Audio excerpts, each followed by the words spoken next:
guys, welcome back to Carport Autos and a new video. This one is going to be a little bit different. I'll just turn around and show you what it's all about. My new daily. If you have been following us, you know that I set myself up as on my own business about a year and a half, 2 years ago. Obviously I couldn't sustain that, so I went back into employment. I've had a couple of jobs since then, and obviously I had a van. I got rid of the van and I have been dailying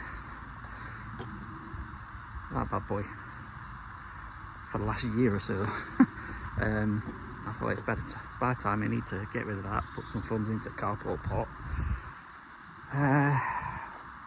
and get myself a new daily, and that's what this is. So I'm gonna shift the Abarth out of the way and we'll have a good go around this one and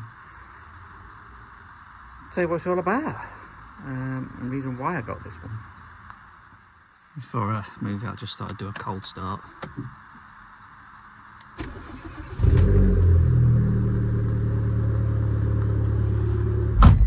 Sounds lovely, this car. Now there is a couple of things to do on this car before we sell it. As you can see, got a warning light on there, ABS. Basically what that is we've plugged it in and it's a ABS sensor on this corner on the driver's side at the front. So I've ordered one of those. It has arrived, just got that to fit. Got a couple of decals on wings to sort out, good clean, and turn that off before I get a strike. Yeah, we've got a seat belt. This one was sticking.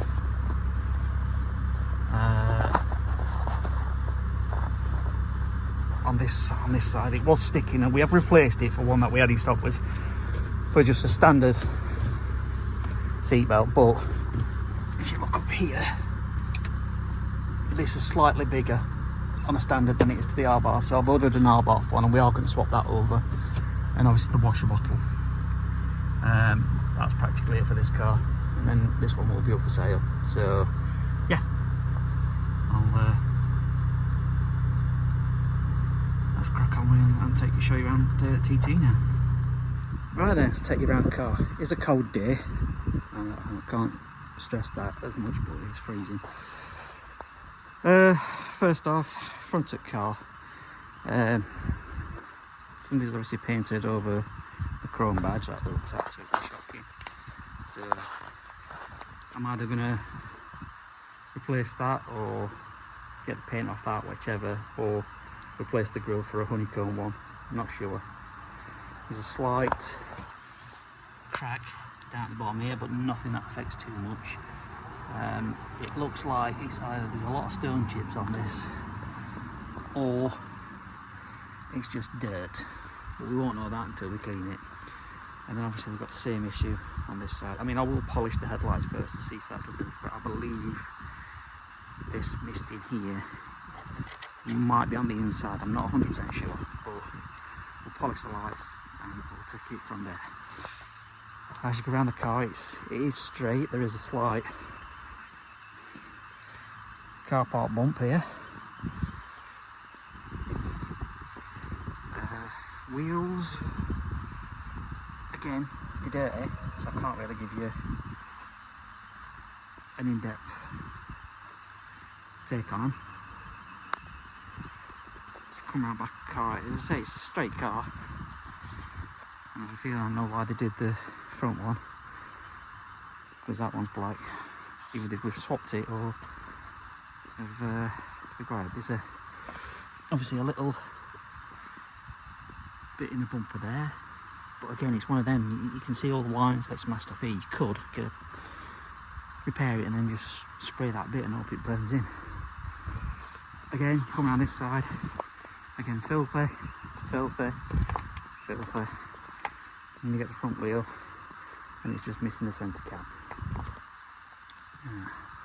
I've only got one key with it, so there will be a second key required.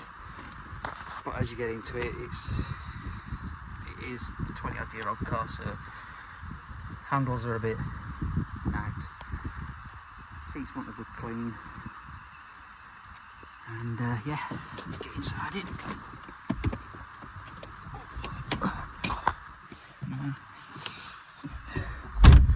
I bought this.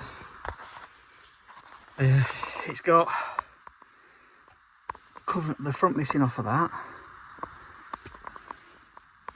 This bit is a bit knackered, but it's got everything else. Yeah, this is obviously where radio sits. It's a old radio.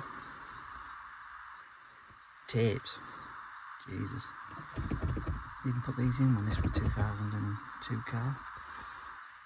Gear knob's a little bit skanky, but you know, not major.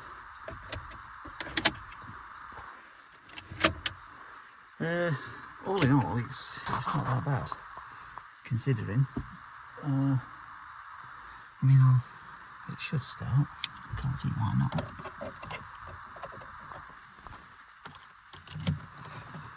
Again, cold start.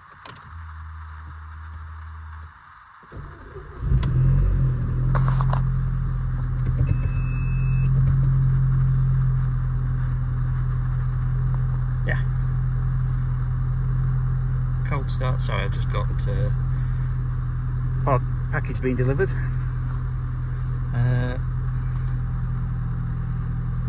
Obviously, it's got a couple of warning lights on it. What that's for, I won't know until I plug in. But it looks like majority of the pixels there. But we had a bonus that I bought this car with. Almost a full tank of fuel. But it starts, and obviously where I bought it from, we drove it back, and it drove back really well, no issues. The only thing it wants on the inside of here is a good clean. So yeah, there is not much to tell about this car because it's going to be my daily, you know, pretty soon. So I needed one that was, I won't say almost perfect, but one that was in a usable condition. It's got a month's MOT left on it, a month or 2 months MOT. It runs out in February. So obviously we've got to put it through MLT. But yeah, it's sounds alright, sounds nice. But yeah, everything seems to work as it should. Like I say, just got to plug it in. I'll use Dave's code reader because it's a lot more advanced than the one I've got. But yeah, it's all good. I'll just put window down because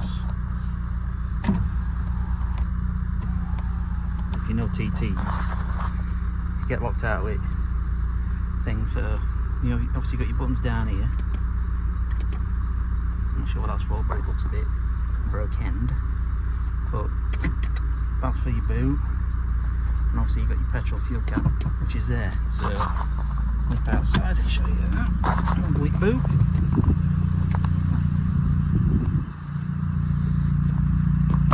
So fuel filler caps here. The boot is here. Now,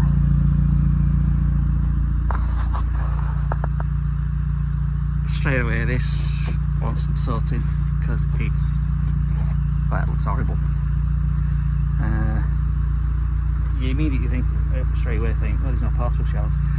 That's kind of your parcel shelf, this thing here. What it did come with, the previous owner got some disc and pads for the front. He'd had the rear ones done, but the fronts needed doing, so he took them in with sale. I mean, I'm going to put them on because it does need them, but they will be changed, and I shall, as Uncle Bryn would say, I shall tell you for why. Get back in, get it warm, put window up.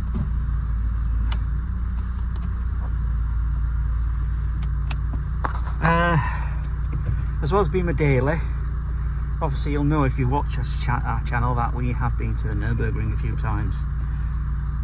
And I'm going to take this round the Nürburgring. I've been every time with Dave. Normally I go as a passenger in his car. I think there was only once that I went when I drove, but I was in a company car at that time, so I couldn't go around the Nürburgring in that. But this is a Quattro 4-wheel drive system. It should handle quite well. It is only a 1.8, but I don't want anything too fast because I am a novice at driving around the Nürburgring and I don't want to kill myself. But that's ideally what this is for. It's got 120,000 on it. But yeah, it's that's what I've got it for, as well as being a daily. And yeah, that's the thing. I mean, what we are going to do to it is, I think the suspension will be fine for now, but we'll definitely need some upgraded brakes. So we're going to get some racing brakes, some racing pads, and obviously we'll get some racing tyres. Now my theory is I'll probably get a second set of alloys, and depending on how good or bad the second set is, it'll determine whether I use the second set as race wheels or what I've got on, have race tyres put on, and have the other ones. Depends what I can get, what I can find. So, but one thing we are going to do is we'll probably give this a quick wash, see what lurks underneath some of that dirt that you can see on the outside, and then obviously we'll have a look at it when it's a bit cleaner, see what's what. I'm going to leave it about another half hour, 40 minutes or so, because get a bit of sun over the car, make it a bit warmer. But yeah, we'll see how it goes. And there you go. Less than an hour later, it's clean and it looks really nice. Now, earlier I said stone chips or paint. It's stone chips. So it's a 2002 car. At some point when weather gets a bit warmer, we'll pull this off and we'll paint that. As you're going round, like I said, there was that car parked in there. There's a little chip here, a little paint scratch here and here, which we'll look at polishing out. Again, there's a little mark there, which might polish out. That won't, because that's a crack, so it'll be sand, filler, paint. But as I say, because you've got like all these lines here, you can literally just mask that off, paint it, and then hopefully if you get a good match, it'll look alright. I mean, coming down this side, the roof, you know, it's alright. And out of all that, that's the only little bit that managed to get through onto the inside. Oh, it's got a little bit here, but again, touch that open maybe, you know, blend them in. But on the whole, I'd say for the money so far, you know, I have bought a 20-odd-year-old car, but it runs, it drives. We'll see how it goes. But as I say, we'll do what we normally do. We'll take it on journey. It looks like there's a slow puncture in that one. That's probably what the light was on the dash. So, but yeah, all in all, I'm pleased. Just got a little bit of fettling to do here and there. Like I said, what we will be doing is I can't remember if I said it earlier on, but we're going to obviously do a full service. There's brakes and disc to change on the front with what came with the car, because they do need changing. Like I said, we'll give it a full service, plugs, oil, filters, and then obviously we'll do the Haldex service, which, looking at it, it looks relatively straightforward, but apparently it's not. The filling of the oil is apparently the worst part, so but yeah, we'll do that. And then obviously, like I said, there's a couple of interior bits to sort out, but I'm not majorly over bothered about that. So yeah, what do people think? Yes, I know it's a Mark 1 and I know it's old, but what do people think? I'm quite pleased with it. Drop us a comment, subscribe, like and share, and we'll end this video here, and I'll see you in the next one.